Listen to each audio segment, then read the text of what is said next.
सर्वप्रथम मैं अपना विनम्र आभार प्रकट करना चाहती हूँ इस संस्था को और पूज्य स्वामी जी रामदेव बाबा जी, जिनकी असीम कृपा से मुझे ये सौभाग्य प्राप्त हुआ। कहीं से कहीं कुछ संयोग नहीं था, पर हेतु बने हमारे परम आदरणीय प्रोफेसर ओझा जी। पता नहीं इन्होंने मुझ में क्या देखा या क्या इन्होंने सुना कि मुझे इनवाइट किया। मैं आपकी आजन्म आभारी रहूँगी ये अवसर प्रदान करने के लिए, क्योंकि कभी नहीं सोचा था कि मैं बाबा के इतने क्लोज़ कांटेक्ट में कभी बैठ पाऊँगी, उनसे कुछ बात कर पाऊँगी। तो बड़े सौभाग्य की बात है। किसी ने कल कहा कि आपका प्रारब्ध था, मैं मानती हूँ इसको, और ईश्वरीय आशीर्वाद के अलावा ये चीज़ें होती नहीं। हमारे ये दोनों भाई ये पहले आने वाले नहीं थे, पर मैं इन्हें भी अपने संग ज़बरदस्ती खींच लाई कि नहीं, आपको भी आशीर्वाद जब मौका मिला है आपको प्राप्त होना ही चाहिए। तो मैं पुनः आभार करती हूँ आयोजन समिति की और इस रिफ्रेशर पुनश्चर्या कार्यक्रम में आए हुए सभी प्रतिभागियों को मैं विनम्र क्या कहूँ, मैं साधुवाद दूंगी, अभिनंदन करती हूँ। सभी गुरुजन जो इस सभागार में हैं, प्रति कुलपति महोदय और आप सपरिवार हैं, कुल सचिव महोदया और हमारी आदरणीय साध्वी देवप्रिया दीदी और हमारी विदुषी दीदी संध्या गुरेचा जी, जिन्होंने आज इतना सुंदर वैदुष्यपूर्ण अपना विचार रखा। नाट्यशास्त्र बहुत कठिन, जिसकी अभी तक लोगों को थाह नहीं मिली है, उन्होंने अपने परम वैदुष्य से उसकी एक एक सूत्र को मानो खोलकर हम सबके सामने सरल रूप में रख दिया और कुछ भी कहने को शेष नहीं। मैंने सोचा था कि कुछ उस पर प्रकाश डालूंगी, पर आदरणीय दीदी ने इतना स्वयं संपूर्ण सब चीज़ें बता दी कि उसमें कुछ शेष नहीं रह गया। मैं उससे आगे से बात शुरू करूंगी। उसके पूर्व मैं एक छोटी सी त्रुटि सुधार करना चाहती हूँ। अभी मेरे देखिए, बायोडाटा जो है वो एक मजबूरी है। हम सब समान हैं और कुछ थोड़ा बहुत हम लोग कार्य करते हैं, वो अपने भाग्य से प्रेरित होकर कार्य करते हैं। तो ये बायोडाटा उन्होंने कहा 27 पन्ना, ये ऐसा कुछ नहीं है, क्योंकि हम लोगों को अपने कैरियर एडवांसमेंट के लिए चीज़ों को इकट्ठा करना पड़ता है। तो वो लिखती गई हूँ, इसलिए वो 27 पन्ना हो गया। वरना मैं कोई इतनी बड़ी कलाकार, इतनी बड़ी गुणी, इतना बड़ा वैदुष्य मेरा नहीं है। मैं भी साधारण आपके साथ अपने विचारों को साझा ही करूँगी, मैं आपसे अलग नहीं हूँ। दूसरी बात कि अभी बायोडाटा में ये कहा गया पंडित आदरणीय पंडित बलवंत राय भट्ट भावरंग जी, जो स्मृति शेष हैं, अभी वो नहीं हैं। मुझे उनसे कुछ समय का सानिध्य प्राप्त हुआ। हम सबके वो दादा गुरु हैं, हमारे कॉलेज के संस्थापक रहे हैं। और मेरे गुरु पंडित सुरेंद्र मोहन मिश्रा जी, जो अभी भी हैं, उनसे मैं अनवरत शिक्षा प्राप्त कर रही हूँ। और तत्कालीन जितने भी गुरु हैं सबसे मैंने सीखा, और हर उस व्यक्ति से सीखा जिसका कार्यक्रम मैंने सुना, जिसको मैंने देखा, जिसके संस्पर्श में मैं आई। तो मैं शुरुआत करती हूँ।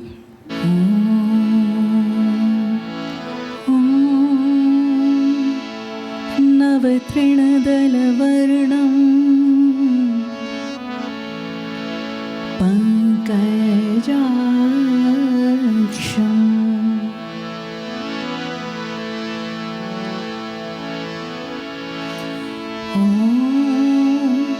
नवतृणदलवर्णं पंकजाक्षं स्मितास्यं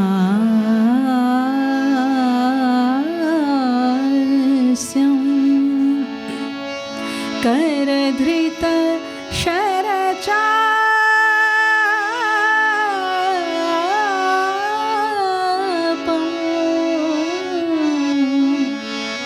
रत्नसिंहासनस्थं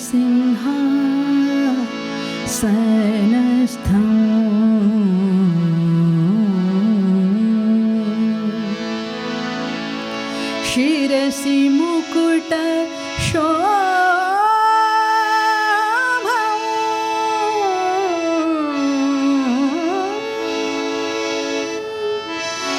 जानकी वामभागं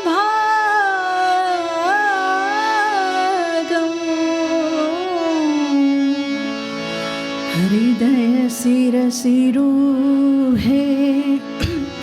भावयेत रामरूपं भावयेत रामरूपं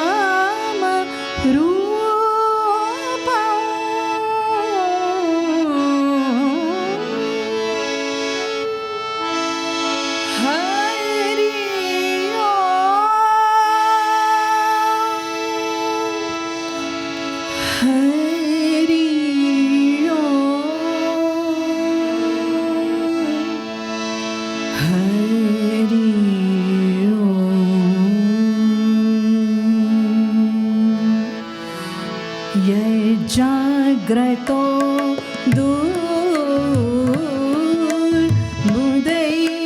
दैवं तदु सुप्तस्य तथैवैति दूरागमं ज्योतिषा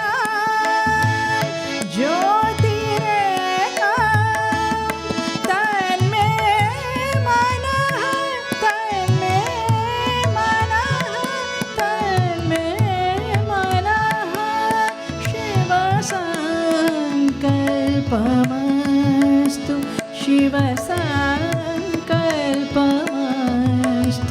शिव संकल्पमस्तु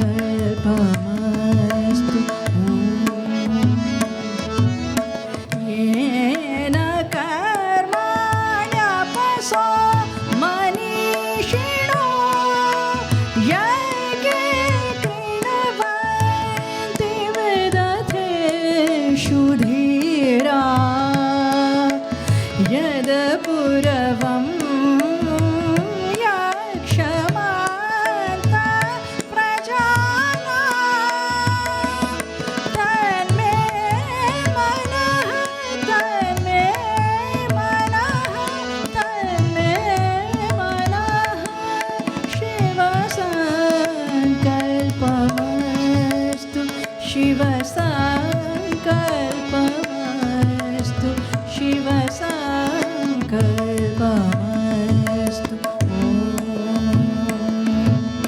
यस्मिन् ऋचा सामयजूषि यस्मिन् प्रतिष्ठिता रथनाभा विवारा यस्मिन् श्रीता सर्वमोदं प्रजानां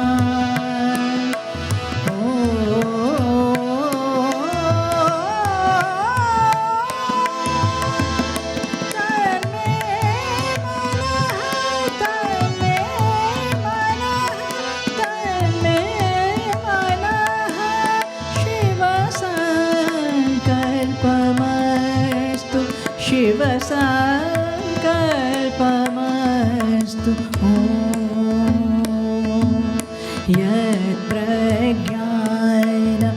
यत्प्रज्ञानमुदचतो धृतिश्च यज्योतिरन्तरमृतं प्रदासु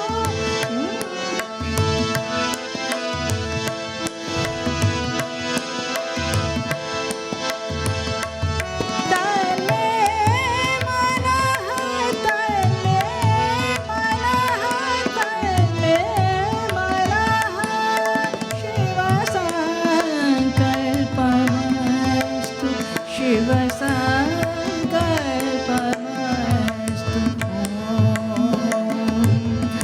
सुशारथी अश्वनिव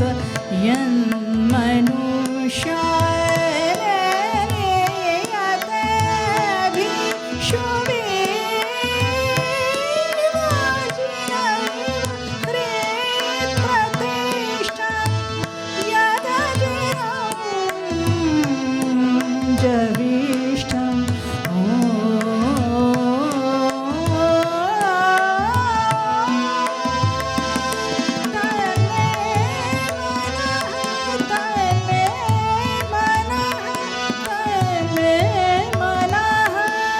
शिव संकल्पमस्तु शिव संकल्पमस्तु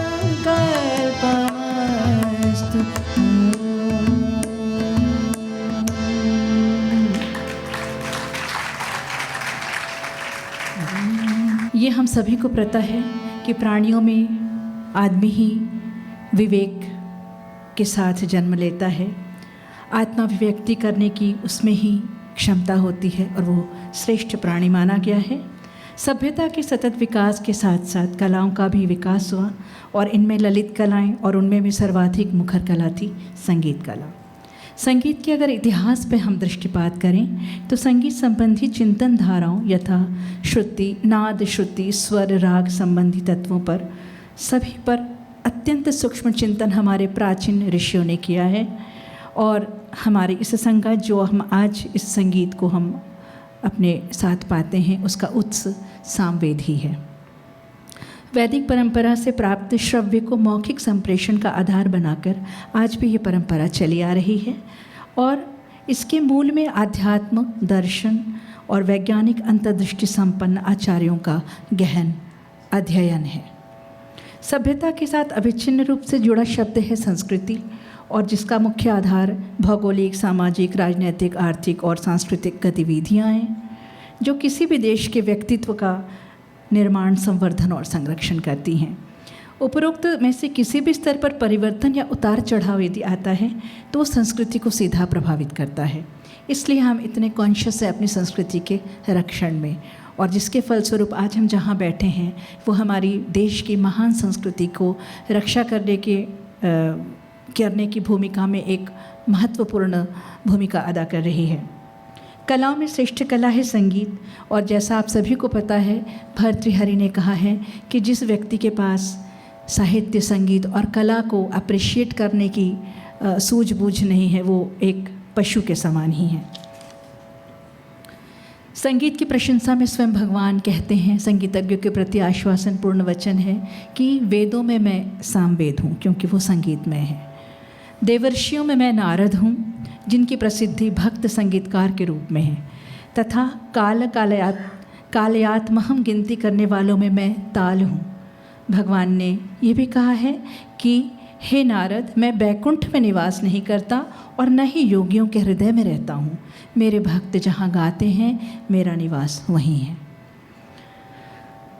साथ में आगे हमें ये संदर्भ मिलते हैं कि वीणा वादन के तत्वों को जानने वाले, स्वर की सूक्ष्म अवधारणा और जाति के 10 लक्षणों को जानने वाले, समझने वाले और प्रयोग करने वालों में दक्षता रखने वाले को, ताल को जानने वाले व्यक्ति को बिना अतिरिक्त प्रयास किए मोक्ष प्राप्ति होती है। संगीत के द्वारा हमें संगीत क्यों सिखाया जाता? हम संगीत का अनुभव तो करते हैं कि जन्म के साथ ही संगीत शुरू होता है। संस्कृति का अविच्छिन्न तत्व है संगीत। लोक में संगीत है और लोक का परिष्कार होकर उसको शास्त्रों का रूप दिया। जैसा हमारी दीदी ने कहा, नाट्यशास्त्र की रचना जिस समय हुई उस समय चारों ओर कोई भी नियम नहीं थे।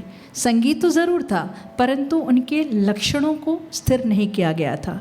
तो आसपास जितनी भी तरह की संगीत थी, भारत का जो विस्तार था अफ़गानिस्तान तक, इधर बर्मा तक, उसके भी आगे बृहत्तर भारत में जिस प्रकार के भी स्वर प्रयोग थे, जिस प्रकार की भी संगीत संबंधी कुछ भी छोटी मोटी जानकारियाँ थीं, उन सब को एकत्र एक साथ करके भरत मुनि ने नाट्यशास्त्र में उसको एक शास्त्र का स्वरूप दिया। उसके पहले हमें कोई लिखित सामग्री प्राप्त नहीं होती। तो इस अर्थ में नाट्यशास्त्र हमारे संगीत का सर्व प्रमुख और आधार ग्रंथ है। उसके पूर्व जितनी भी थी संगीत वो हमें शिलालेखों में मिलती थी। प्रागवैदिक काल के जो संगीत था उसका हमें यज्ञों में संगीत का उल्लेख मिलता है। महाभारत, रामायण, पुराण, इतिहास, शिक्षा ग्रंथ, जो भी इसके काल क्रम अनुसार, मैं काल आगे पीछे कर रही हूँ, लेकिन इन पुराणों में, शिक्षा ग्रंथों में सारे जो संगीत की चर्चा की गई है वो हम उसका केवल एक अनुमान मात्र कर सकते हैं क्योंकि वो मौखिक परंपरा छिन्न भिन्न हो गई है। परंतु जो शास्त्र है जो दूसरी सदी से लिखा गया, उसके बाद मतंगकृत बृहददेशी को हम पाते हैं जो एक आकर ग्रंथ है जिसमें राग की संकल्पना आती है। ग्राम राग, देशी राग, गीतियों की बात होती है। ये सब राग से संबंधित संकल्पना की बात है। उसके पश्चात नाट्यशास्त्र के टीका अभिनव भारती करते हैं जो शैव दर्शन के प्रकांड विद्वान थे। उसके पश्चात हमें काफ़ी ग्रंथ मिलते हैं, लेकिन जो मुख्य रूप से उल्लेख योग्य है वो एक तो जयदेव कृत गीत गोविंद, उसके पश्चात संगीत रत्नाकर जो एक महत्वपूर्ण ग्रंथ है संगीत का, नाट्यशास्त्र के पश्चात, जिसमें संगीत के सांगोपांग चीज़ों का वर्णन किया गया है। तो खैर ये तो थी शास्त्र की बात। वर्तमान समय में आदर्श जीवन का व्यवहारिक रूप हम देखते हैं कि विकृत होता जा रहा है। अक्सर हम सूचनाओं में पढ़ते हैं आज ऐसी अनहोनी हो गई, फलाना व्यक्ति का मन खराब हो गया, उसने आत्महत्या कर ली, किसी मारपीट, लड़ाई झगड़े, समाज में विघटन, अश्लीलता, बहुत सारी चीज़ें फैली हुई हैं, जिसके निदान स्वरूप ये कहा जा सकता है कि अगर हम अपनी संस्कृति के मूल की ओर लौटें और बच्चों को बचपन से ही हम ऐसी संस्कृति और कला का ज्ञान दें, तो बड़े होते होते उनको किसी दूसरी बाहरी विदेशी किसी तत्वों के ऊपर आधारित नहीं रहना पड़ेगा अपने मनोरंजन के लिए। जैसा सुबह मैं फिर आपको कोट करती हूँ, आपने ये कहा शास्त्र कोई निषेध नहीं करता, आपकी बुद्धिमत्ता होनी चाहिए उसको नवीन के संग मिलाकर आप कैसे उसको, रेलगाड़ी का कितना सुंदर आपने वो प्रयोग दिखाया कि वो अपनी चिंतन है, उससे आदमी उसका परिष्कार कर सकता है। हमारे प्रोफेसर ऋत्विक सान्याल हैं, वो कहते हैं music is a value loaded word, जिसमें फ़िलोसॉफिकल, रिलीजियस एंड मिस्टिकल वैल्यूज़ होती हैं। वैल्यू लोडेड का मतलब ये है कि हम जब इस विद्या को सीखते हैं, हाँ मैं तो ये भी मानती हूँ संगीत भी विज्ञान ही है, क्योंकि आज विज्ञान कहता है आप जो हम मॉडर्न जो साइंस की बात करते हैं उसका एग्जिस्टेंस अमेरिका, यूरोप, इन कंट्रीज़ में ज़्यादा है जो 700-800 साल पुराने देश हैं, लेकिन हमारी भारतीय प्रज्ञा हज़ारों साल पहले की। जब कोई कहता है विज्ञान का व्यक्ति, अरे आपके संगीत में भी पढ़ाई होती है क्या, पढ़ाई होती है क्या, उनको ये लगता है कि संगीत वाले केवल मंच प्रदर्शन करते हैं और इनका कोई शास्त्र नहीं है और कोई इसके सिद्धांत नहीं है। पर जब हम उनको ये बताते हैं, और जैसे आज हमें यहाँ बुलाया गया, तो हम केवल प्रदर्शन के लिए नहीं, हम आपको ये भी तो बताएं ना कि हमारा भी पूरा शास्त्र है और इस शास्त्र में जो भी सिद्धांत हैं, जो भी नियम है, जो भी वैज्ञानिकता है, उसके आधार पर ही कोई विद्या फलित फूलित होती है। ऐसे बिना आधार के कोई विद्या आगे बढ़ नहीं सकती। तो हमारा शास्त्र तो 2000 साल पुराना है, लेकिन हम अधिकतर ऐसा होता है कि जैसा कि कलाकारों पर ये दबाव रहता है कि आप मंच पर बैठिए और गाइए। अगर आप गाते हैं और शास्त्र का अध्ययन पीछे छूट जाता है, और जो केवल शास्त्र की और जिसका रुझान रहता है, लोग सोचते हैं शायद इनका गाना बजाना कहीं ना कहीं से कमज़ोर है, इसलिए शास्त्र का अध्ययन कर रहे हैं। हालांकि हमारी ये फील्ड की बात है, कहनी नहीं चाहिए, पर आमतौर पर ऐसी धारणा बना ली जाती है कि जो गाते हैं उनको शास्त्र का ज्ञान नहीं है, जिनको शास्त्र का ज्ञान है उनको मंच की कोई अनुभव नहीं है। तो ये जो खंडित हम लोग के बीच का जो ये दूरी बढ़ा दी गई, अब वो दूरी काफ़ी हद तक मिटी है। और मैं जहाँ से आई हूँ, पंडित ओंकारनाथ ठाकुर जी उस फैकल्टी ऑफ परफॉर्मिंग आर्ट्स के संस्थापक प्राचार्य रहे हैं, उन्होंने और उनके साथ आदरणीय प्रोफेसर प्रेमलता शर्मा बहन जी ने मिलकर शास्त्र को प्रयोग के संग जोड़कर फिर से इस एक नई परंपरा की शुरुआत की कि संगीत का विद्यार्थी शास्त्र भी पढ़े। उसके पूर्व भी बहुत विद्वान हुए, बंगाल में सौरेंद्र मोहन ठाकुर, कृष्णधन बैनर्जी प्रभृति बहुत सारे विद्वान हैं जिन्होंने शास्त्र अध्ययन किया, स्वामी प्रज्ञानानंद, इन लोगों ने भी बहुत शास्त्र का अध्ययन किया। और हमारी थाती को रखने में और उसको अगली पीढ़ी को संचरित करने में, क्योंकि सभी मूल टेक्स्ट सारे संस्कृत में हैं, और मुझे कहने में कोई शर्म नहीं है, मैं बहुत अपने आप को कभी कभी अभागा महसूस करती हूँ कि जैसे दीदी ने कहा कि संस्कृत था और हम लोगों ने संस्कृत छोड़ दिया। जब उस समय एक होता है कि अंग्रेज़ी पढ़ेंगे, और ज्योग्राफी ऑनर्स था मेरा, संगीत की ओर तो आना ही नहीं था, जैसे वो डॉक्टर बनना चाहती थी। तो मैं मूल रूप से बांग्ला भाषी हूँ, तो संस्कृत को पता नहीं क्या सोचकर छोड़ दिया, जबकि मेरे दादाजी पढ़ाते थे घर में, संस्कृत के शब्द रूप, धातु रूप हम लोग बचपन में याद करते थे। पर कौन सा ऐसा मोटिवेशन था कि छोड़ दिया।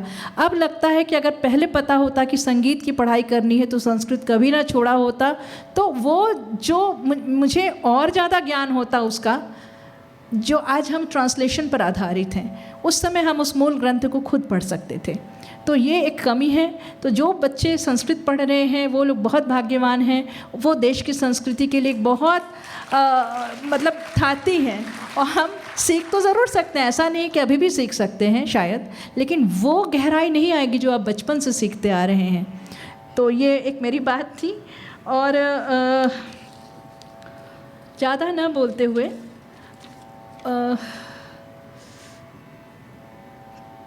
संगीत के जो विभिन्न लाभ हैं ये तो सभी को पता है कि कैसे व्यक्ति को प्रभावित करता है। ध्वनि जो है शरीर के अंगों को प्रभावित करता है, जिसके कारण गांधर्व के जो लक्षण, गांधर्व एक हम लोगों का वो था, गांधर्व लक्षण में शारीरिक चिकित्सा की भी बात होती है, पर वो सूत्र कहीं छूट गया है। परंतु बाद में संगीत मकरंद नामक एक ग्रंथ है नारद कृत, जिसमें ये सूत्र दिया गया है कि अगर आप शारीरिक रूप से अक्षम हैं, बीमार हैं, ग्रह दोष है, आप को किस तरह के रागों का गायन करना चाहिए। आयु धर्म यशो वृद्धि धन धान्यम फलम लभेत, ऐसे पूरा श्लोक है। तो उससे हमें ये सूत्र मिलता है कि उस ज़माने में संगीत के द्वारा चिकित्सा होती थी, पर आज मॉडर्न मेडिसिन उस पर हावी हो गया। वापस फिर वही आ रहा है कि संगीत, अब जब आप देखेंगे कभी इंटरनेट खोलिए तो संगीत के प्रभावों के ऊपर तमाम रिसर्च हो रहे हैं। मेरा खुद का रिसर्च संगीत चिकित्सा पर था, एंग्जाइटी, डिप्रेशन और कन्वर्जन डिसऑर्डर पे मैंने काम किया था। तो सारे सूत्र मुझे विदेशी मिले, लेकिन भारत में ये काम अब जाके ज़ोर पकड़ा है और भारतीय संगीत का प्रयोग उसमें होने लगा है।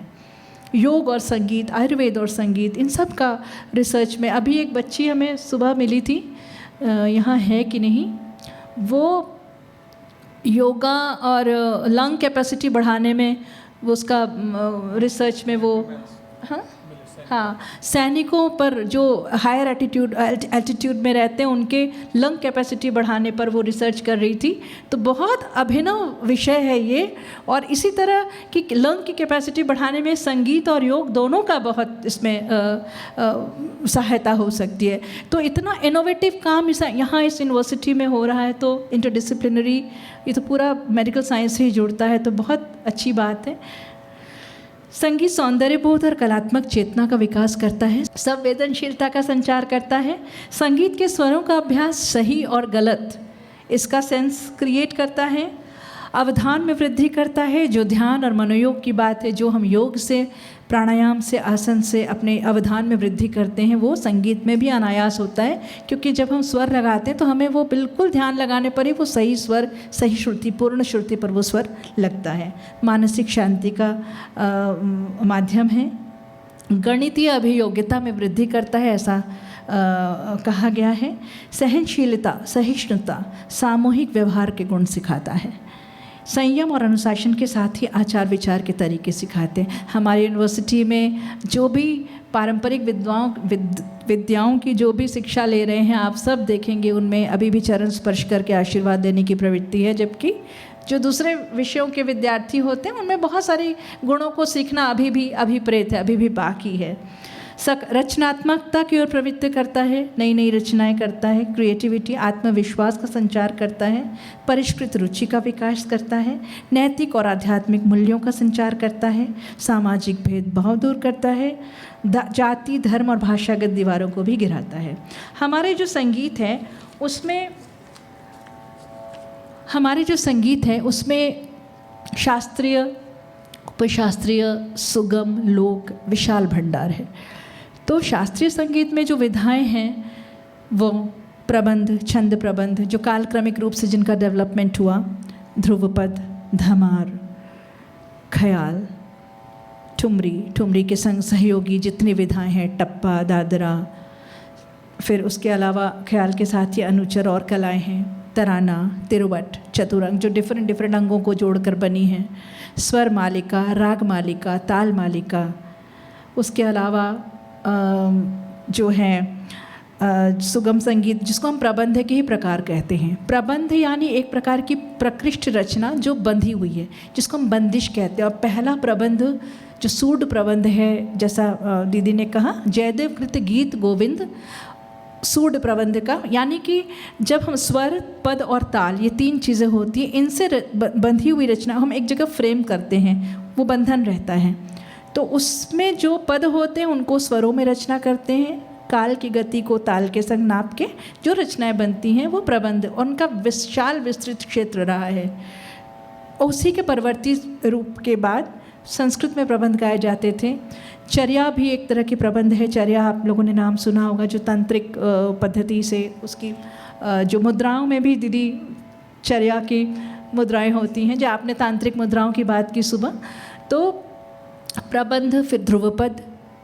आप सब ने स्वामी हरिदास जी का नाम सुना होगा, नायक बैजू, नायक बख्शू, इन सब का नाम सुना है। किंवदंती पुरुष तानसेन, राजा मान सिंह तोमर, इन लोगों ने ध्रुवपद के उत्थान में बहुत काम किया। ध्रुवपद, धमार, सादरा। तो मैं सोचती हूँ कि मैं थोड़ा थोड़ा गा के थोड़ा थोड़ा बताती हूँ कि ये चीज़ें क्या हैं, उसके बाद कुछ एक आध रचनाएँ आप लोगों को सुना दूँगी, है। तो और उसमें ख़ास बात ये है कि संगीत तो पूरी तरह से आध्यात्मिक कला है और हर रचनाकार को, मुझे ऐसा लगता है, उसने पहली रचना जो भी की है वो ईश्वर को समर्पित पदों में ही की है।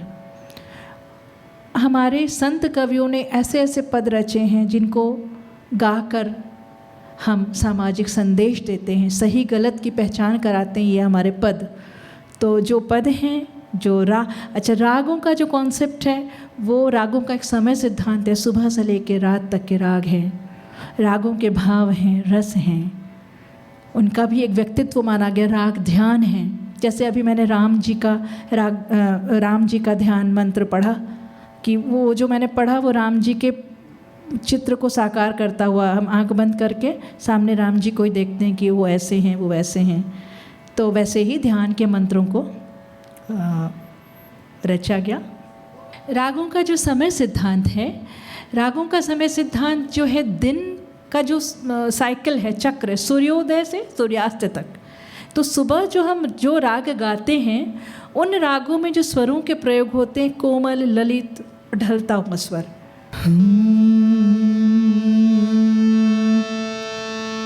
आप सबने राग भैरव का नाम सुना होगा, प्रातःकालीन राग है।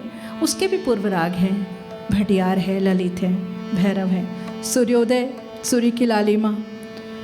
तो स्वरों के जो लगाव है वो उस सुबह के सौम्य वातावरण को प्रस्तुत करता है।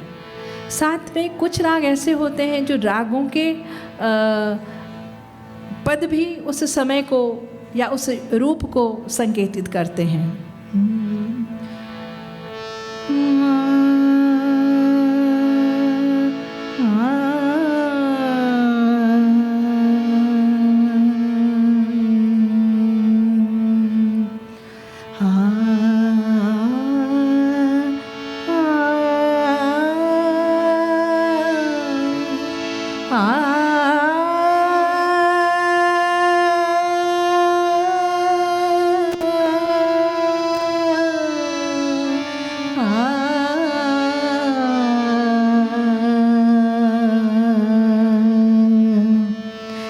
स्वर है रे कोमल, ध कोमल, ये ध हम एकदम हार्श नहीं लगाते, ये नहीं लगाते हम, है ना। जैसे हल्के हल्के दुलारना। अच्छा, दूसरी बात इसके साथ में साथ उठती है, जैसे ये जो स्वरों का लगाव है, इसको हम काकू भेद कहते हैं, वॉइस मॉड्यूलेशन। इसी पर एक राग दूसरे से अलग होता है।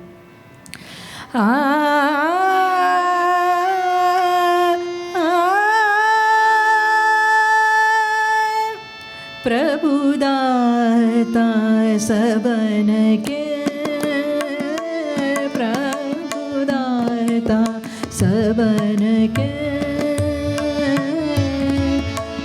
दाता सबन के, पूरठ रे मन घरे पलछन, प्रभुदाता सबन के। आपने सुना होगा, दन दन मूरत कृष्ण मुरारी, सुलक्षण गिरधारी, छवि सुंदर अति प्यारी, दन दन मूरत कृष्ण मुरारी।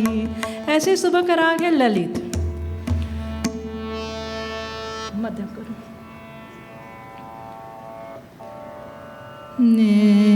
रे ग म, ये भी सुबह, पूरी सुबह हुई नहीं है।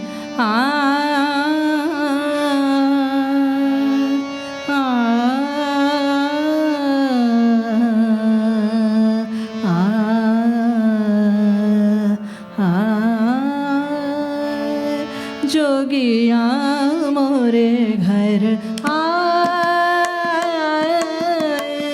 जोगिया मोरे घर आए,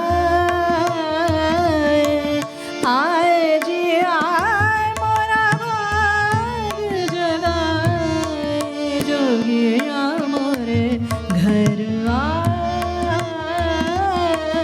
ये लगाओ, देखिए ये सॉफ्ट जो चीज़ें हैं।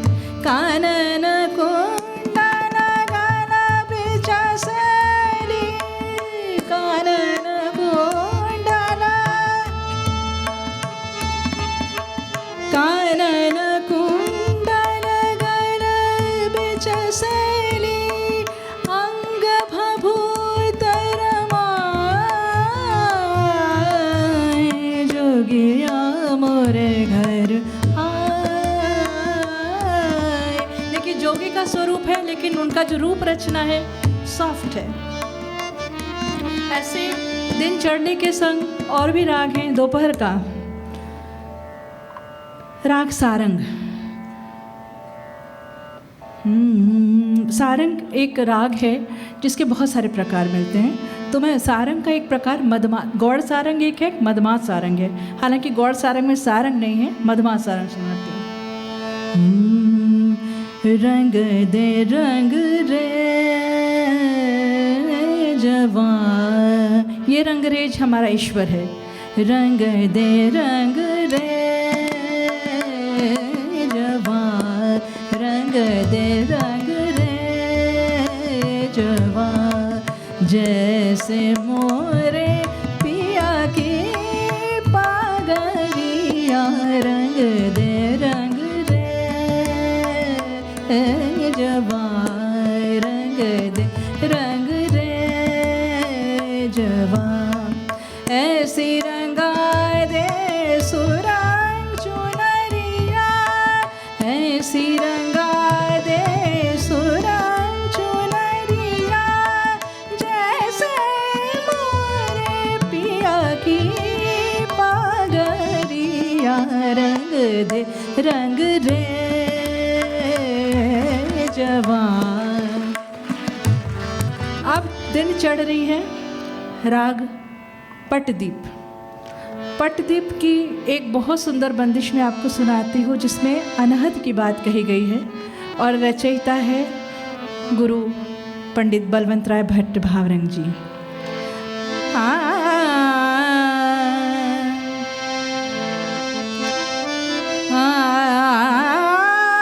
देखिए स्वर कैसे चढ़ रहे हैं।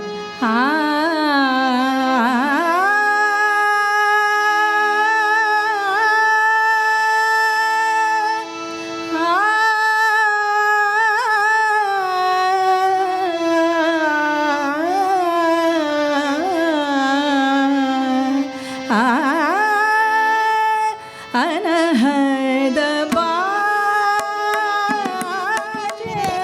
अनहद बाजे, अनहद बाजे,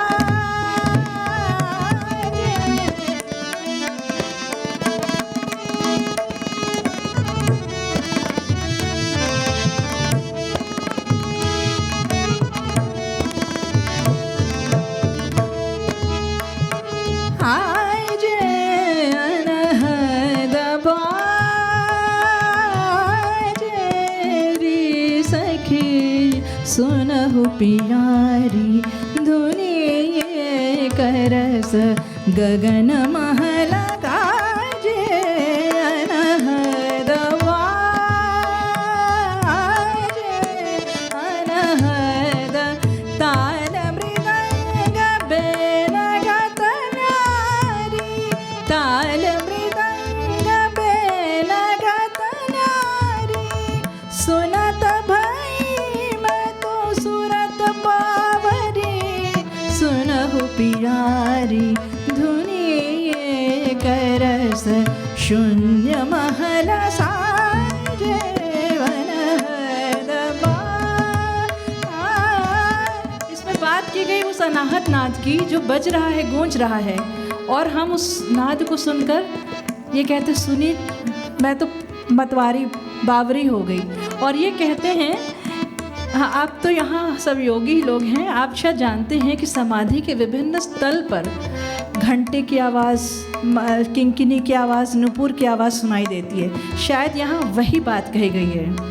ताल मृत समसे ताल मृदंग बेनुगत नारी, सुनत भई मैं तो सुनत बावरी, सुनी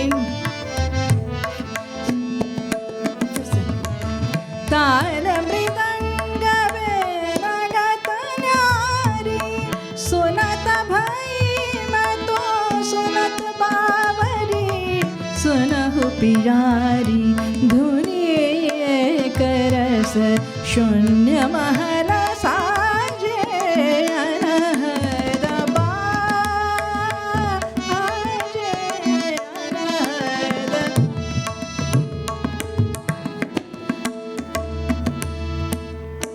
सारत गुणी सरसनाद, सारत गुणी सरसनाद, सारत गुणी सरसनाद, जो संगीत के माध्यम से जो हम नाद को साध रहे हैं। सारत गुणी सरसनाद, श्रुतियन को सुसंवाद। हमारा संगीत संपूर्ण संवाद पर टिका हुआ है, एक स्वर दूसरे के संवादी हैं।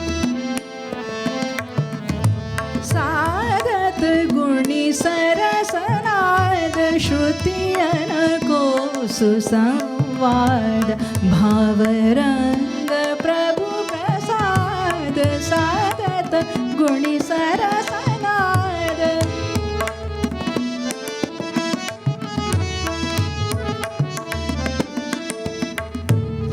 स्वरलय सागर अगाध, स्वरलय सागर अगाध, विहरत साधक अबाध, विहरत साधक अबाध, लागी लगन मनोने सदिन, लागी लगन मनोने सदिन, राजयोग की समाध, सारत गुणी सरसनाद, सारत गुणी सरसनाद, सारत गुणी सरसनाद, सारत गुणी सरसनाद। तो ये था राग पटदीप, जो अपराह्न का राग है। सायंकाल के जो राग हैं जनरली उसमें श्रृंगार प्रधान बंदिशें मिलती हैं। ऐसा नहीं है, जैसे एक संधि प्रकाश यानी दोपहर और शाम के बीच, राग मारवा,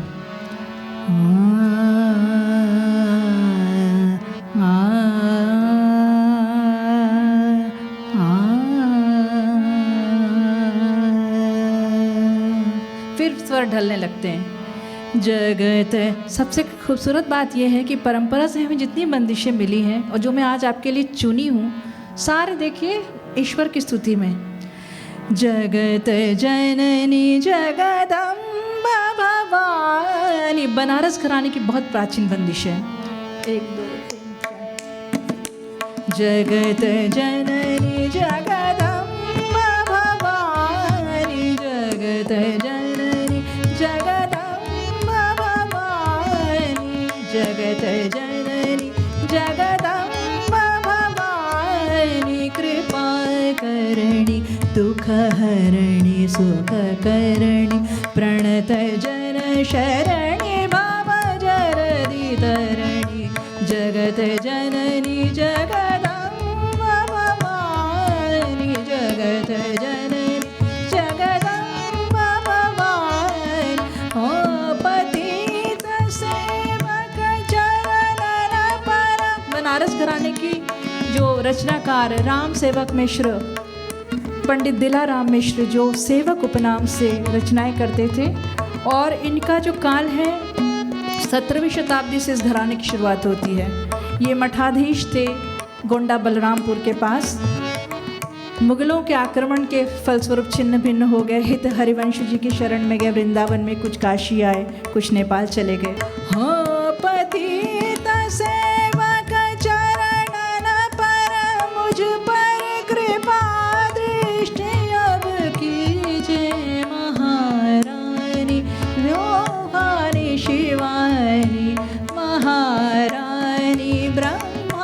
जननी शिवानी प्रणत जन शरणी भव जलधि तरिणी जगत जननी जगदम्बा जगदम्बा जगदम्बा भवानी।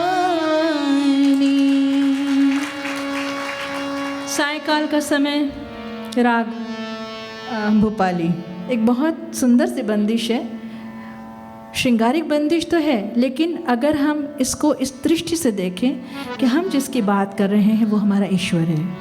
हाँ हाँ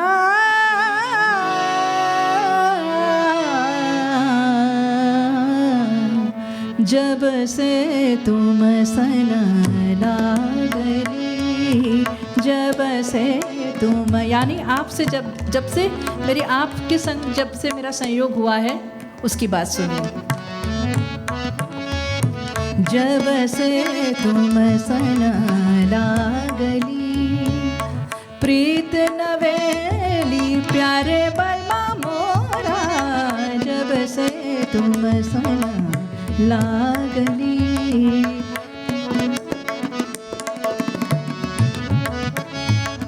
जब से तुम सन लागली, हाँ जब से तुम सन लागली, जब से तुम सन लागली प्रीत नवेली प्यारे बलमा मोरा, जब से तुम सन लागली।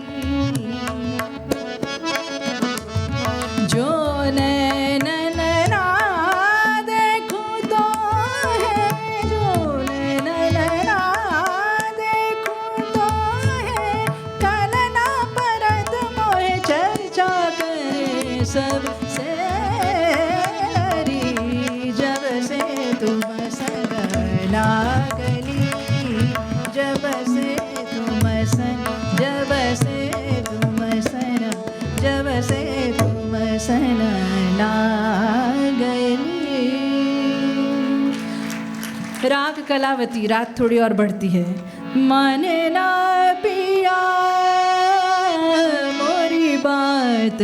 देखिए, हम इस बात को न सोचें कि बंदिश क्या कहता है।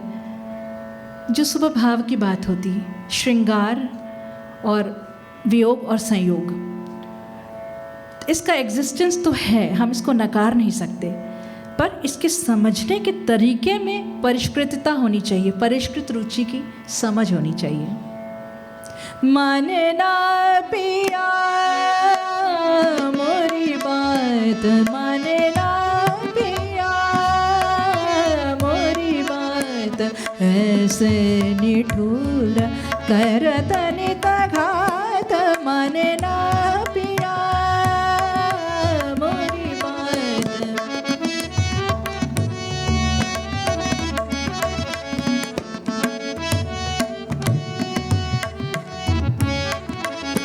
सहज सलोने, सहज सलोने सुघर सयाने, मोरी बात न माने न माने, कैसी तोरी जात, माने ना पिया मोरी बात। अब देखिए, मैंने एक रचना इसमें रची है।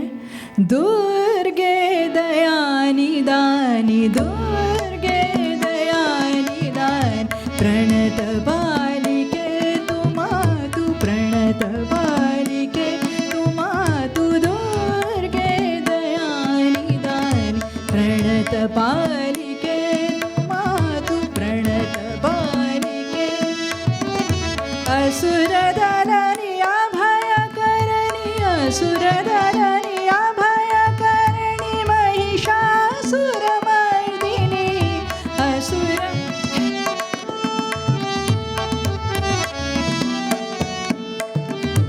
असुर दलनी अभय करणी, महिषासुर मर्दिनी, शक्ति रूप तू शिवानी, जगत मातृके तुमातु, दुर्गे दयानी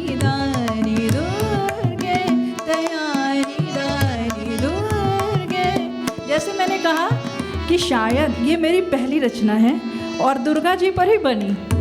हालांकि राग तो श्रृंगार प्रधान था, परंतु मुझे कहीं दुर्गा पूजा प्रोग्राम में गाना था, तो वही जो उन्होंने कहा, बक्सर में एक बार रेलवे के प्रोग्राम में जाना हुआ दुर्गा पूजा के अवसर में, तो मुझे लगा कि मुझे तो आता नहीं है, तो मैं कुछ बनाऊं। गुरुजी की कृपा से मैंने ये बनाया, उनको सुना, उन्होंने कहा ठीक है, तो ये दुर्गा पर हमने बनाई। तो ऐसा कुछ नहीं है, राग तो अपनी जगह है, रचनाकार के दिमाग में क्या है उस पर डिपेंड करता है।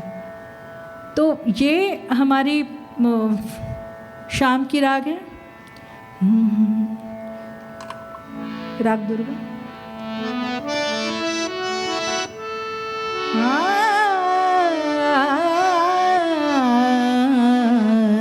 जय दुर्गे मातु भवानी, जय दुर्गे मातु भवानी, जय दुर्गे मातु भवानी, सुख करणी दुख हरणी वरदानी, जय दुर्गे मातु भवानी।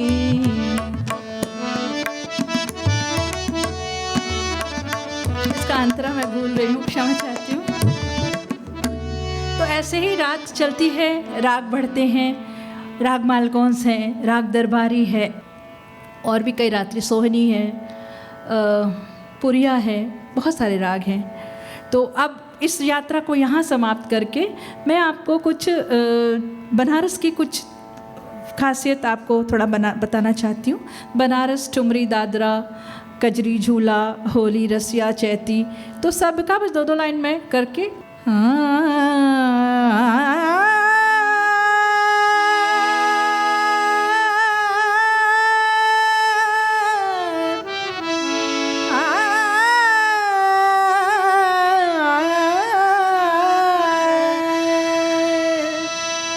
मोरा,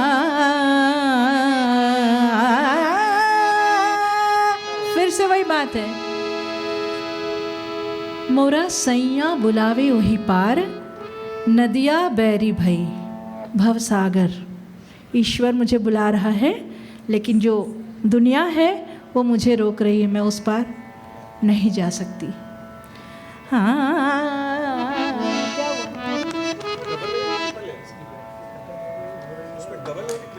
कोई बात, चलो। मोरा सैया बुलावे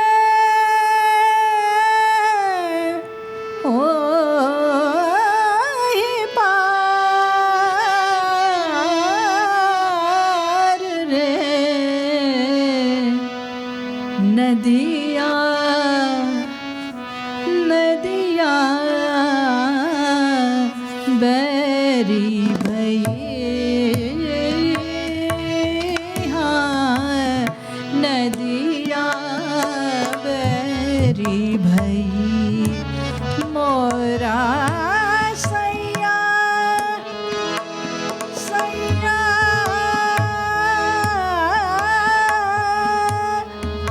बुलावे ओही पार रे, नदिया बैरी भई। जल्दी आगे बढ़ती हूँ। गहरी नदिया,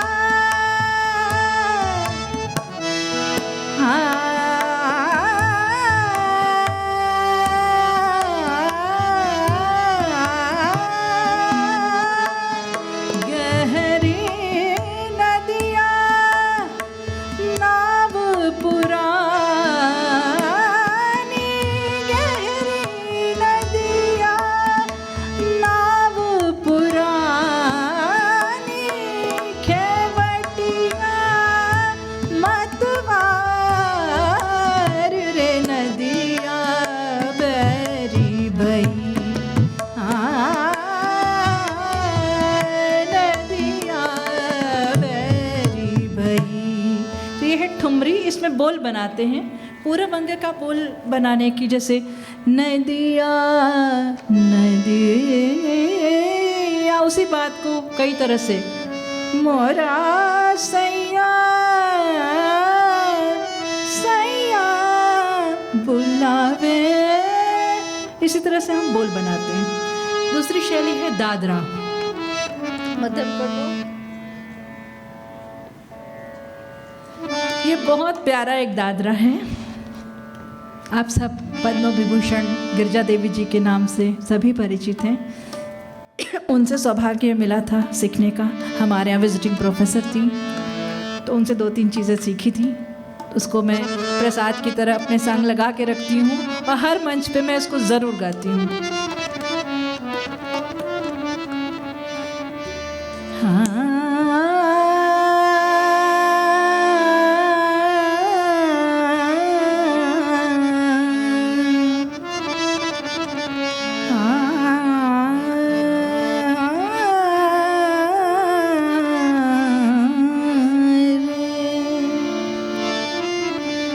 इसके बोल हैं सांवरिया प्यारा रे मोरी गुइया, यानी नायक के सुंदरता का ये वर्णन है।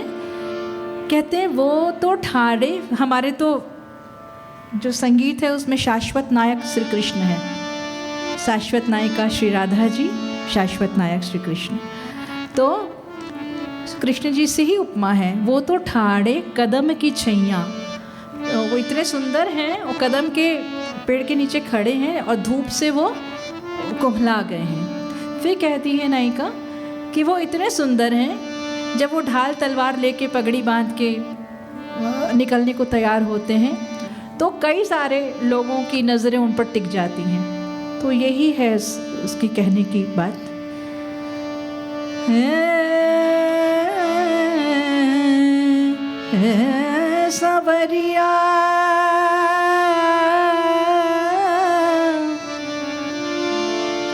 सांवरिया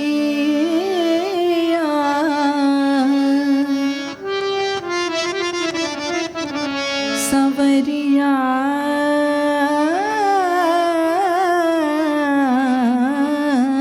रे सांवरिया प्यारा रे मोरी गुइया, सांवरिया प्यारा रे मोरी गुइया, सांवरिया प्यारा रे मोरी गुइया, सांवरिया प्यारा रे मोरी गुइया, सांवरिया प्यारा रे मोरी गुइया, सांवरिया प्यारा रे मोरी गुइया।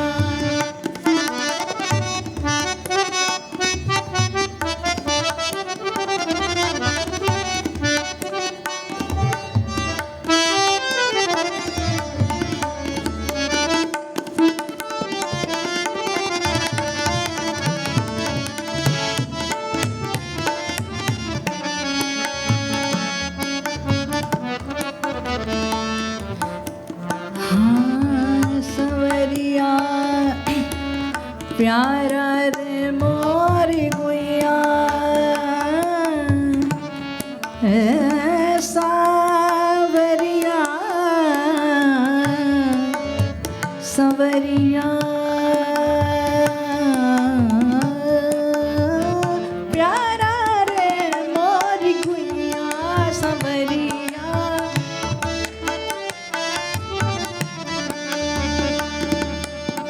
वो तो ठाड़े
कहते हैं दादरा। दादरा ताल में ये अच्छा, मैंने ठुमरी का इन्हें बताया। ठुमरी राग देश में निबद्ध थी, मिश्र देश में, और ताल उसमें अद्धा ताल बजता है।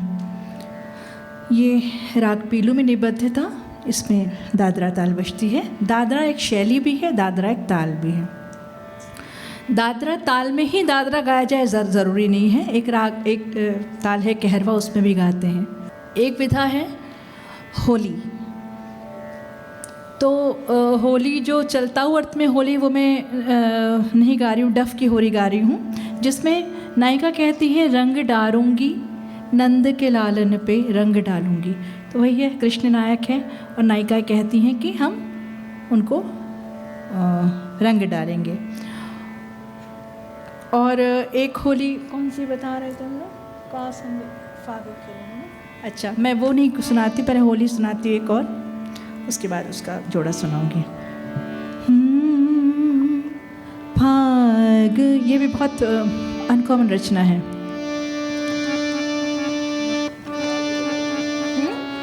हाँ, ये जो ताल है ये दीपचंदी। फाग खेलना कैसे जाऊं सखी रे। एक रचनाकार है काजिम, संत कवियों की परंपरा में आते हैं, उनका ये पद है जिसे रचा गया। फाग खेलना कैसे जाऊं सखी रे, हरि हाथन पिचकारी रहत है। ये इसके सुर की खासियत है। फाग खेलना कैसे जाऊं सके रे, फाग खेलना कैसे जाऊं सके रे, हरि हाथ न पिचकारी रहती है। भाग खेलना कैसे जाऊं।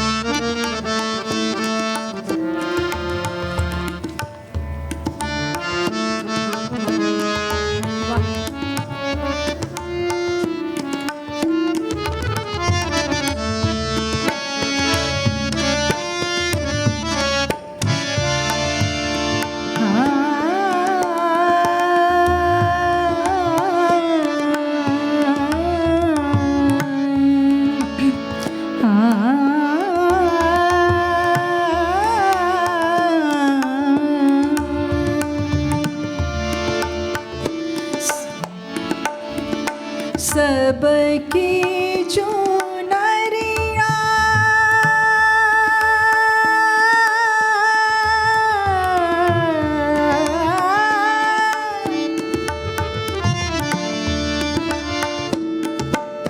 हाँ, सबकी चुनरिया कुसुम रंग बोरी, सबकी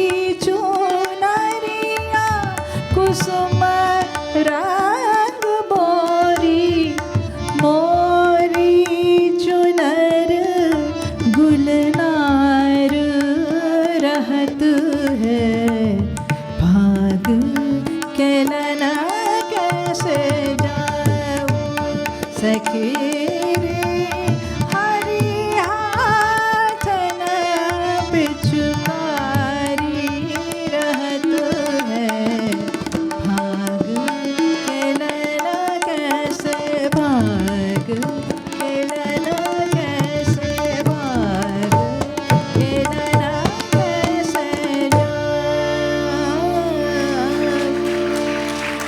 देखिए, नारायण को नारी बनाया, देखें जी, शौक देखिए। नारायण को नारी बना के क्या करेंगी? जसुमति निकट नचावोरी, रसिया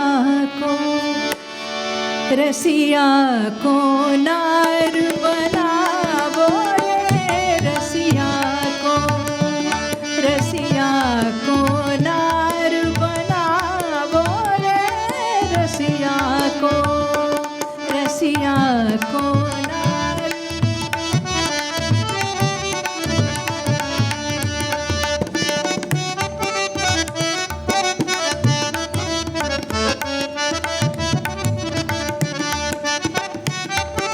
ये लोक से जुड़ता है ये विधा।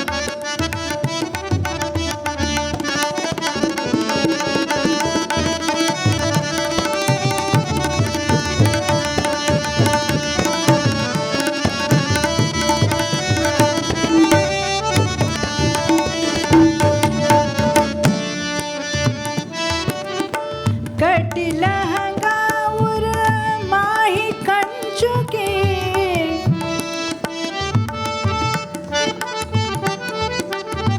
कटी लहंगा उर माही कंचु के, चूनर शीस ओढ़ावो रे, हाँ चूनर शीस ओढ़ावो रे, रसिया को नार बनावो रे, रसिया।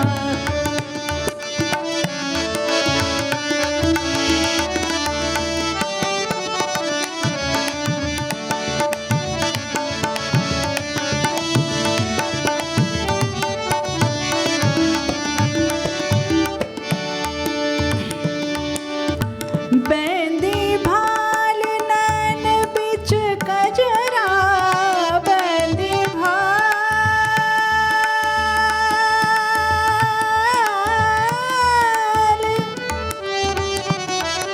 हाँ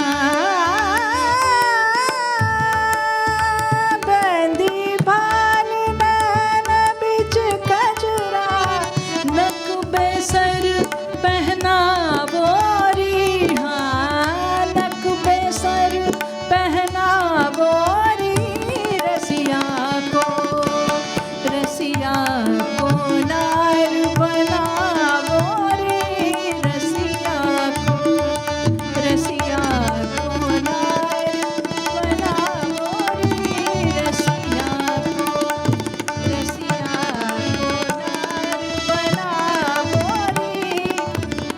नार बनावो रे, रसिया को। तो ये होली हो गई, रसिया हो गई। अब एक चैती विधा है और उसी का एक और विधा है चैता गौरी कहते हैं उसको। चैती तो आप सभी सुनते हैं, एक लाइन चैती, ये भी बनारस की बहुत पुरानी चैती है। चैत्र के महीने में रामनवमी होती है, तो चैती का जो टेक होता है वो राम से होता है। हालांकि है तो ये फोक, लेकिन उसके संग शास्त्रीकरण जो हमारी गायिकाओं ने है उसको किया है। हिठैया मोतिया है राय, ये मोती हृदय की पवित्रता। ये हिठैया मोतिया है राय, गैल रामा कहवा मैं ढूंढूं, ये हिठैया मोतिया है राय, गैल रामा कहवा मैं ढूंढूं, ये हिठैया मोतिया है राय, गैल रामा कहवा मैं ढूंढूं, ये हिठैया। ये है चैती की प्रचलित। अब चैता गौरी है, एक राग है गौरी, जिसका अंश लगाते हैं तो चैता गौरी होता है। मध्यम लाल गुलाबी चुनरी रंगई बन। आप कह रहे थे फोक, तो ये भाषा पूर्वी उत्तर प्रदेश की है। चैत्र के महीने में गुलाब खिलते हैं। इसमें नायिका और नायक की बात है। पहले ज़माने में बहुत कम उम्र में शादी हो जाती थी और गौना नहीं होता था। और उसके बाद की पीड़ा है कि नायिका छोटी है, शादी हो गई है, और शादी होने के बाद एक तो बचपन में शादी हो गई, दूसरी जब गौना हुआ तो उसके जो प्रिय नायक हैं वो नौकरी करने दूर देश चले गए। आज का ज़माना तो था नहीं, चिट्ठी पत्री या मोबाइल का ज़माना तो नहीं था। और जब 12 साल बाद वो लौटते हैं तो आप उस पीड़ा को समझिए कि कोई ज़रिया नहीं है, चिट्ठी लिखना पढ़ना आता नहीं, किसी से लिखवाएंगे तो उसको मन की बात बतानी पड़ेगी, वो बता सकते नहीं, मन की पीड़ा मन में। तो 12 साल बाद जब वही आते हैं, दोनों बड़े हो जाते हैं, एक दूसरे को देख के लगता है ये कौन सा नया व्यक्ति है। तो ये गाने में इसका एक झलक आई है। लाल गुलाबी चुनरी रंगई बन कि फूल न फूल गुलाबवा।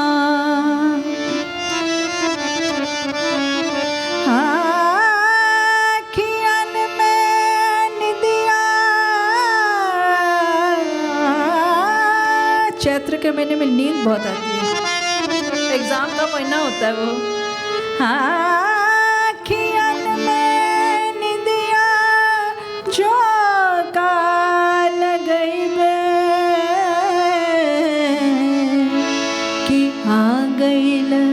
चैत महीनवा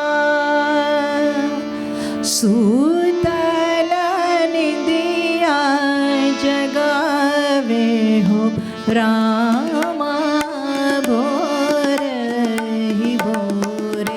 इसकी टेक भोरे ही भोरे होती है, जैसे उसमें रामा है इसमें भोरे ही भोरे। सूतल निदिया जगावे हो रामा भोर ही भोरे।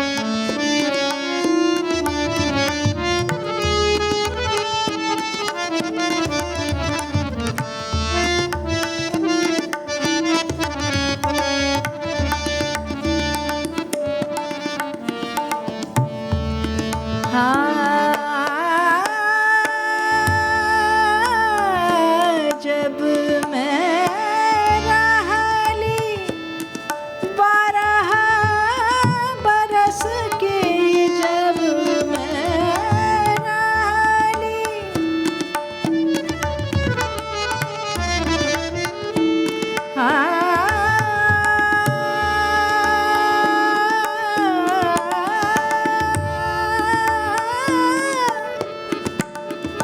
जब मैं रहली, जब मैं रहली, जब मैं रहली, जब मैं रहली 12 बरस की, तब सैया मांगला गवनवा हो रामा। तब सैया मांगला गवनवा हो रामा भोर ही भोरे। ये गीत मैंने शुभा मुदगल जी से सुना था। इतना अद्भुत सुंदर उन्होंने इस गाने को गाया था कि इस गीत से प्रभावित होके ये मैंने उनसे उनकी रिकॉर्डिंग सुन के सीखी। और आपको मौका मिले तो उनका ओरिजिनल सुन के देखिएगा। 12 बरस पे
अब एक कजरी सुना के ख़त्म करती हूँ। आपने जैसा कहा बनारस की आपको समझ में आएगा। ये सावन का गीत है कजरी, ये सावन का गीत है कजरी, जिसकी विषय वस्तु वर्षा ऋतु होने के साथ साथ तो कजरी जो है सामयिक विषयों पर लिखी जाती थी, इसके थ्रू सीख दी जाती थी। और नायक नायिका का मनोहार, सावन का महीना, मेहंदी लगाने की ज़िद, और कैसी ज़िद कि मेहंदी के बाग में जाइए और पत्ता तोड़ के लाइए, और कैसे जाइए उस बाग में, साइकिल से जाइए। जिस ज़माने 100 साल से ऊपर का गाना है पुराना, ये भी बनारस घराने की रचना है, सेवक उपनाम से। तो अभी भी बनारस में एक जगह है मोती झील बाग, अब तो कंस्ट्रक्शंस हो गए हैं। तो उस मोती झील में मेहंदी के झाड़ होते थे। तो नायिका कहती उस समय दहेज में साइकिल दिया जाता था, आज जैसे बाइक है, कार है, तो उस समय साइकिल, ट्रांजिस्टर, ये सब शादी में गिफ्ट दिए जाते थे। तो नायिका कहती है कि आप मोती झील जाइए और वहाँ से आप मेरे लिए मेहंदी का पत्ता तोड़ के लाइए, और जो आपकी छोटी बहन है ननद, छोटी ननदी, उससे पिसवाइए। जुल्म ये कि उससे पिसवाइए, और आप जो है कांटा के पीछे से ऐसे ऐसे डिज़ाइन इसमें आप बना दीजिए। फिर नायक दलील देता है, तो बोलती है कि नहीं, सावन की बहार है, कोई दहाना नहीं चलेगा।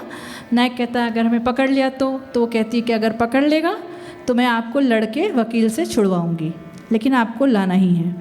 लास्ट में सेवक कहते हैं कि इतनी सी कहानी है हमारे जीवन में, हमें कभी किसी से बेसील कहते हैं उसको, उसमें कि बिना हर किसी को इज्जत से बात कीजिए, सीखिए हैं। सेवक इतनो कहानी जबले रही जिनगानी, ये जो इधर के भाषी होंगे वो समझेंगे।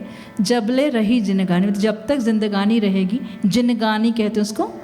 बात करे मत कोई से बेसील से, बिना मतलब किसी से बदतमीजी से बात नहीं करिए, ये इसमें एक सीख होती है। दूसरी मैं कहानी बताती हूँ, मिर्ज़ापुर की कजरी है, जो स्वतंत्रता सेनानी जिनको बनारस से अंग्रेज़ों ने तड़ी पार कर दिया कि बनारस वापस नहीं आना है, तो बनारस की कचौड़ी गली थी, वहाँ से वो मिर्ज़ापुर चले गए, तो उनके याद में ये कजरी रची गई।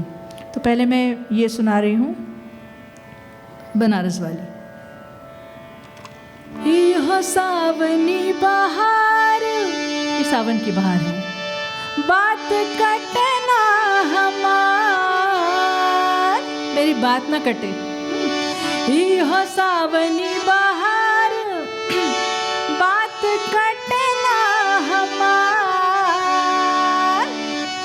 बात कटना हमार, बात कटना हमार। फिर कहती है कोई फायदा न होई दलील से, यानी तुम्हारा कोई बहाना नहीं चलेगा। यह सावनी बहार, बात कटना हमार, बात कटना हमार, बात कटना हमार। कोई फायदा न निकली दलील से, हाँ पिया मेहंदी ले आए मोती झील से, जाके साइकिल से ना, पिया मेहंदी ले आए मोती झील से, जाके साइकिल से ना, पिया अब कजरी में ना शब्द है, पिया मेहंदी ले आए मोती झील से, जाके साइकिल से ना।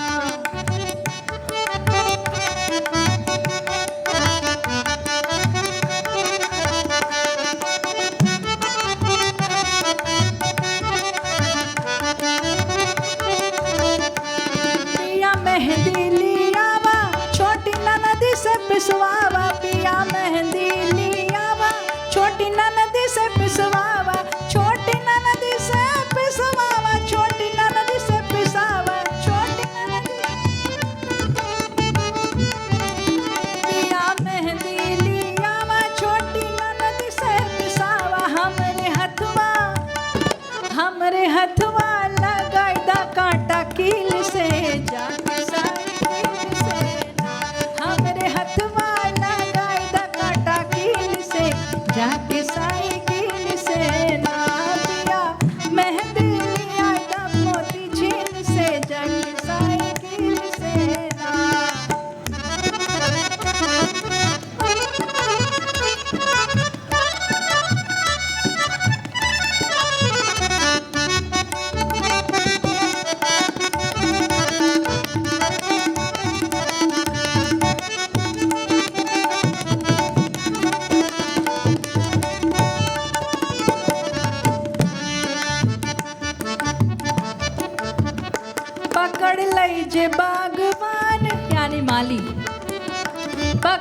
लई जे बागवान सजा होई जे चलान, पकड़ लई जे बागवान सजा होई जे चलान। तोह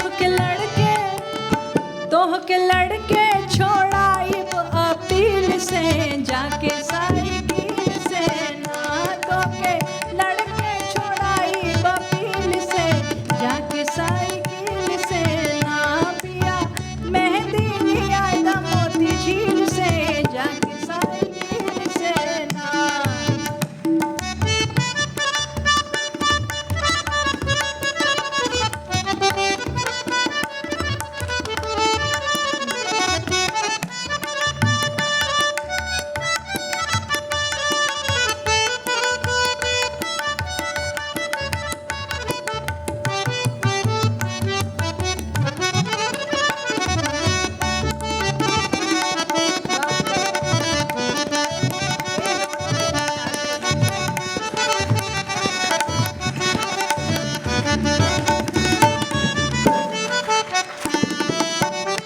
सेवा कितने कहानी, अब सीख की बात आती है। सेवा कितने कहानी जब ले रही जिनगानी, सेवा कितने कहानी जब ले रही जिनगानी, जब ले रही जिनगानी, जब ले रही जिनगानी। बात करे मत कोई से बेसील से, जाके साइकिल से ना। पिया मेहंदी लाया दा मोती झील से, जाके साइकिल से ना। पिया मेहंदी लिया दा मोती झील से, जाके साइकिल से ना। पिया मेहंदी लिया दा मोती झील से, जाके साइकिल से ना। जाके साइकिल से ना, जाके साइकिल से ना।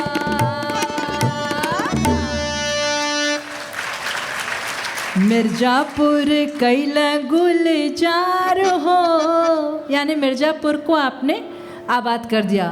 कचौड़ी गली सोन कैले बलमो, मिर्जापुर कैले गुलजार हो। कचौड़ी गली सोन कैले बलमो, सोन कैले बलमो, हाँ सोन कैले बलमो। कचौड़ी गली सोन कैले बलमो। एही मिर्जापुरवा से उड़ेला जहाजिया, एही मिर्जापुरवा से उड़ेला जहाजिया।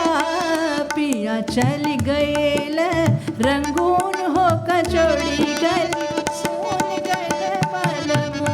मिर्जापुर कैले गुलजार हो, कचौड़ी गली सोन कैले बलमो। कचौड़ी गली सोन कैले बलमो, कचौड़ी गली सोन कैले बलमो।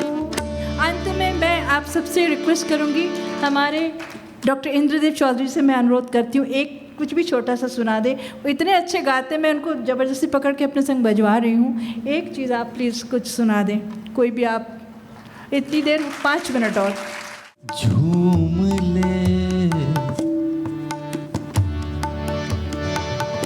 झूम ले झूम ले रे, झूम ले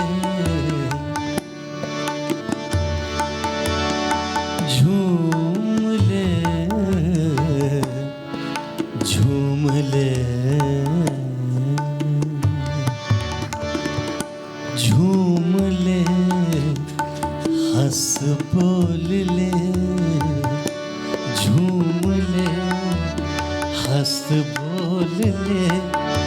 प्यारी अगर है जिंदगी, झूम ले हंस बोल ले, झूम ले हंस बोल ले। प्यारी अगर है जिंदगी, झूम ले। प्यारी अगर है जिंदगी, सांस के बस एक झोंके का सफर है जिंदगी। झूम ले, हंस बोल ले, प्यारी अगर है जिंदगी। सांस के बस एक झोंके का सफर है जिंदगी। झूम ले, हंस बोल ले।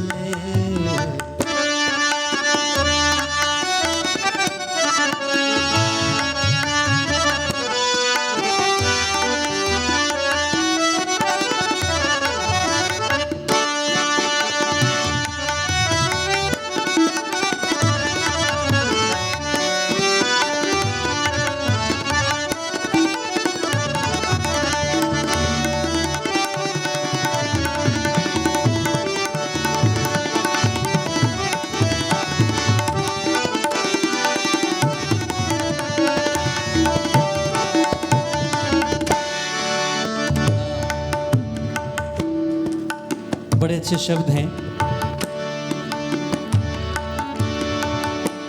देर ही बनते बिगड़ते कुछ इसे लगती नहीं।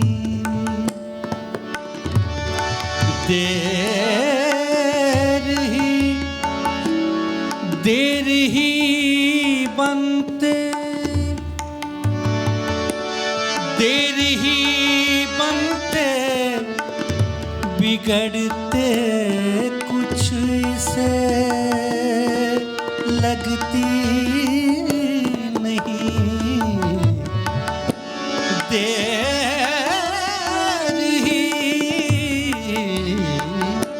देर ही बनते बिगड़ते कुछ इसे लगती नहीं। कि फूल के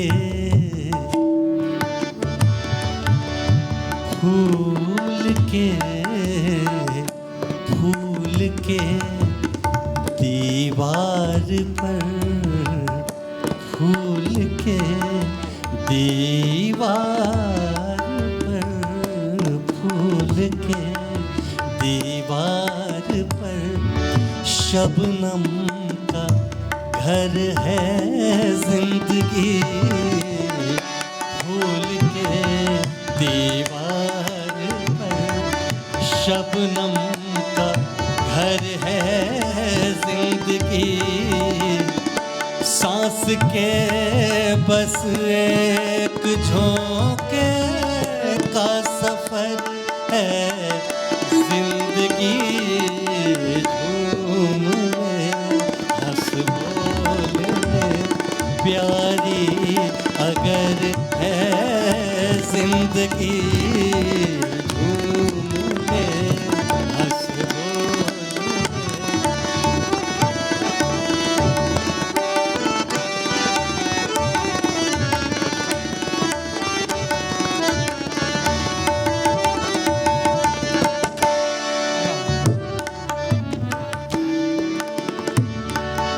और आखिर में जिंदगी में जो भी करना चाहता है कर गुजर।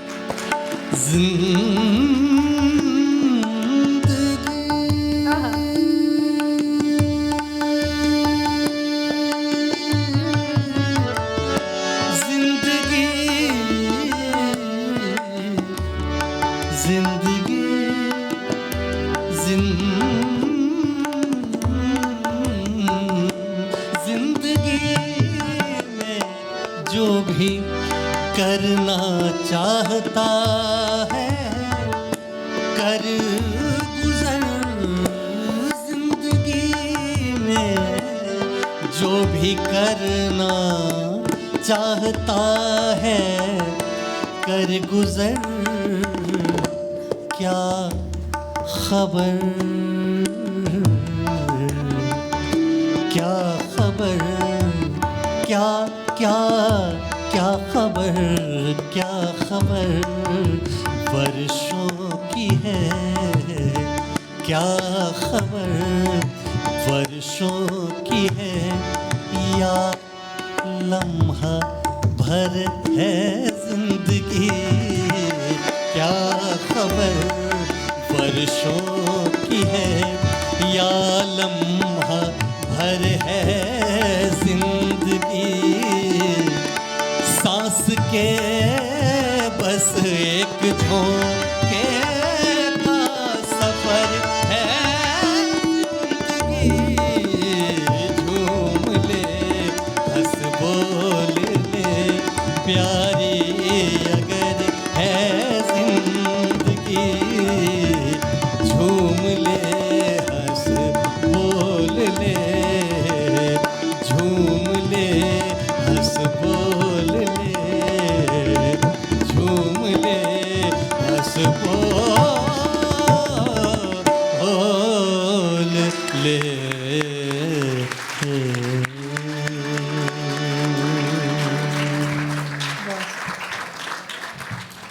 मैं पुनः एक बार आप सबके प्रति अपना आभार प्रकट करती हूँ और हमारी आज की इस प्रस्तुति को यहीं आपकी आज्ञा से ख़त्म करती हूँ।